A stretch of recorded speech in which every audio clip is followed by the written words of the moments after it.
Retu reizi mēs varam tikt pie šāda āķīga gadījuma. Jāaprēķina Ņūtona binoma, tas, kas tur rakstīts, izvirzījuma locekli, kas nav atkarīgs no mainīgā.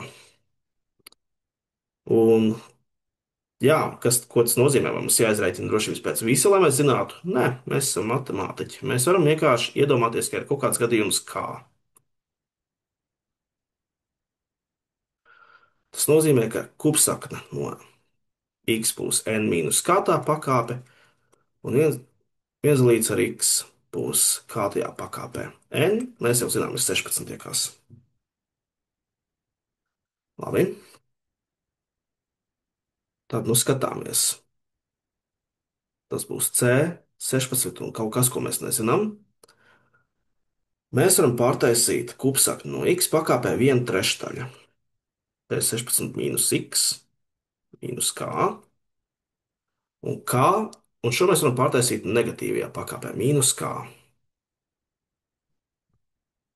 Tātad 16k, te ir 16 mīnus k dalīts 3 reiz x mīnus k tajā.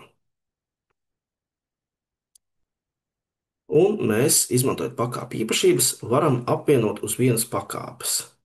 Un mēs zinām, ka, ja tas nav atkarīgs no mainīgā, tad šim jābūt ir vienādam ar nulli. 16 mīnus k dalīts ar 3 mīnus k ir 0. Es pareizināšu ar 3.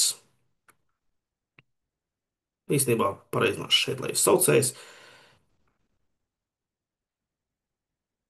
Un tad mums sanāk 16 mīnus 4k dalīts ar 3 ir 0, kas nozīmē, ka 16 mīnus 4k ir 0, 4k ir 16, k ir 4. Lūk tā. Tā ir tas, ko mums vajag izrēķināt, ir C16 4. Un mēs zinām, ka šitie saīsināsies līdz nultai pakāpei. Tāpēc tas ir viss, kas ir jāizrēķina. Un es negribu taisīt Paskāla 3 tur daudz. Šoreiz varbūt pat būs izdevīgāk vienkārši izrēķināt. Skatāmies, bet es tomēr tik un tā izmantošu kombinācijas skaita īpašības viltībām.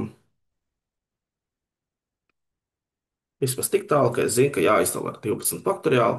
Un tagad gan atļaušos visu šo izrēķināt ar kalkulātoru. Un atbilde ir 1820. Tālūk, mēs atrisinām šādu piemēru.